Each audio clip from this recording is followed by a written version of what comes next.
Enyi m nwaanyị gwara enyi m nwoke na m lalụ nwoke ọzọ. Bọsị ọ na-agbanye m ọla aka o. In fact, ike gwụrụ. Enyi m nwaanyị mụ na ya na-abụ bụ 5 and 6 gwara enyi m nwoke na m lalụ nwoke ọzọ. Bọsị ọ chọrọ ịgbanye m ọla aka. This girl m na-agwa unu maka ya mụ na ya na-abụ bụkwa best nya 5 and 6. Mana m amara na ọ na-atajili m anya o nwekwara enyi nwoke nke o. Ịmago onu ọya ụmụ nwaanyị yọtara na ọ bụrụ na ime ike ọnya nwa mee ịmago onu na fa na-amagharịkwasọ ha awụ maka na fada awụnye na-akwafa n'ofu nkata until ese ha were marine. So na o nwere this guy though na the guy na enyi ya nwoke bụ friend mana ọ bụrụ friend nke ịghọta anya na fa bụrụ too close. Not this guy ka ya na ya na-abụ mere that thing. Mana ihe a bụkwa mistake family just 1 month fana abụọ wee gbasa. Mana enyi ya nwaanyị mara everything about this. Enyi ya nwaanyị mara everything about this. So ka enyi ya nwaanyị na-enyere enyi ya nwoke aka iji wee kwado engagement. Ịmagolu na-achọ ime gị surprise engage hide ya ịmagolu na ama ngwa gị. So enyi ya nwaanyị na enyi ya nwoke wee na-aplan the thing. Na ebe afọ na ya mara ife fakọkatara the girl wee gwa ya ya na onye nwa jikwa wee mee ihe nwa ọsị m nne this guy nata omume gbanwee ya na-ajụ ya kedu ihe ọnwụ na o kwere ekwu na ọ bụrụ na gị na mmadụ nọ n'ọlị na-anụ okilikie na ị ga-ama n'ọlị na-anụ okilikie ya na-asị kedu ihe bụ ihe a ịgbagoro ya na-ajụ enyi nwaanyị ya mara na enyi nwaanyị a bụ ife kọlịa ife nya kọlụ ife melụsị nso unu amana this guy agwara ya ife menụ na the only thing o mere bụ na ọ gbara ya nkịtị until that day a ga-eme engage. Enyi ya nwaanyị na-egwara ya wee kpọrọ ya wee bata ya na wee mee n'ihe surprise na achọrọ engage nke nwa nke nwa ịmago n'aka na-agba n'egwu na-eme nna na-eme ibia. Enyi ya nwoke wee were mic wee tii n'ọnụ wee sị na ya nwere ihe a chọrọ ikwu. In fact na emesikwelu ndị be ha nya ụmụnne ya invite o ịghọtara na nya ndị friends ya niile invite. Na ya sị ka ya were opportunity wee kelee enyi ya nwaanyị afeela onye dị otu. Unu ama the worst part of it na that guy unu amalụ na enyi ya nwoke melụ that guy invite wee were mic wee nọlụ n'etiti mmadụ niile wee kọọ ife family kọsịa atụrụ afụ microphone jawalụ. Etu a ka engagement si wee gbasaa.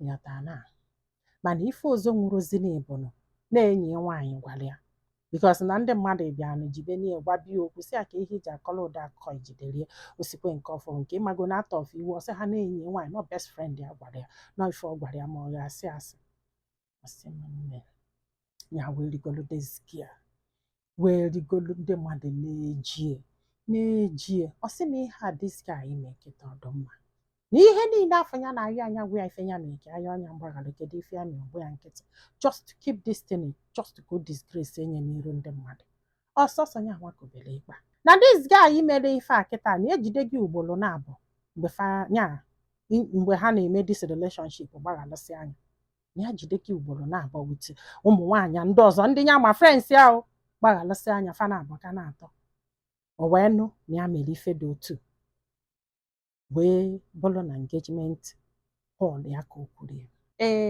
Na ihe bụ iwu ya bụ na that guy abatara iwe wee gbụ ya ọkwa gị nwa melie invite ọ sị na ya emesi gị invite before nya wee mara ịnara akpọ anya sị anyị abịana ịnara asị m na ị chọrọzi ịnara asị m nna ịnara asị m ibie ndị mmadụ wee seko etu esi wee yi mbara asị ya wee tiesie n'iru akwụkwọ ife this guy na-eketa ọdụmma ya mana ya mere ajọ ife yes mana ọ dụrụ oke na mgbe ya jidere ya na ya gbaghara ya mana o nwere ike ịgbaghara ya decide ya go disgrace enyi. Mgbaghalụ ife ihe a na-akpọ mgbaghalụ n'ife gbasara ịbọn gị enwere ike ọ bụrụ sọ 5% enwere ike ịgbaghalụ gị na ụmụ nwoke be anyị mana ọkwa ifụrụ ndị nwaada agbaghalụ mostly most of them bụ ndị na-epioghere maka na ogbu mma ada eji mma agafe n'azụ ijidere ugboro na-abụ gbaghalị ya right o wee jide gị ofu njide wee nye gị ụdị disgrace na public maka iwee ghọta ebe a na-eje. Ndị dị mma alụ bụ na ụmụ nwoke kesielu ralụ, ya na ala Igbo fa kesielu ralụ. Imere ihe ha mee gị ibegolofe ofu mkpụrụ amụ akwụghatago, maka na ada elefe n'afịa mana a na-ele nwaanyị n'afịa maka ife ọbụla famịlị fa ga-eligbulu ada emefe ome mbọlụ abụghatago. Nna eda guy kpọrọ akpọ ọgba nnọọ nkịtị dupụta gị n'iru ọra niile wee disgrace gị, mana gịkwa mgbe ị fụrụ ịgbaghara ya. This is life for you. In fact, ka m gwazi unu eziokwu, ọsọ bụ n'ime make up your mind cheat on your man. Make sure that you can cater for yourself. Make sure na ọma nshata gị your heart into pieces. This is what I will do. Ọsọ bụ na m kwadoro na m ga-echit gị, adịgo m ready to leave you. Nọọ ihe na-echezi bụ ka ikwu onye ọ bụkwa na ịdọrọ ready fak unu ga na-afụ. This girl wee baa na depression for 3 months. Ọ dalụgbu God. Ọ sị m na ọ bụrụzide na the guy rapụrụ ya bụ nsogbu. Nọọ ihe niile bịala ebe afọ amagolo onye abụ afọ ya na-ede a na-ese ndị na WhatsApp fon eketa ọdọmma obodo na ọ chọrọzi ịnụ ya ọ hapụ na anya nọkwala ka ya si wee nọrọ onwe nwoke ọzọ fụrụ ya nọ ka ọ nọbịa na ife a ga-abụ stigma for life, and isiokwu ife a ga-abụ nsogbu for life. Ike gwụrụ ife omela adọrọ ma in the sense na mgbe ijidere ya na ịgbagharịa ya tago, mana o file na ome mbọlụ ka i mere ya, maka na o nwere ka ị ga-esi chitichee nwoke mekwa expect ka ọ gbaghalụ gị na-akatakwa for you na-alụ ọvụgụ na-eme na-eme ibi yata na because ọ fọrọ gị na-echitere move on to the next girl nọ n'akụkụ, so be ready to move on too. Ọ bụsị ife nwere ike ịgwa gị. Ndị be anyị daalụnụ ka ọ dị n'ụbọchị ọzọ.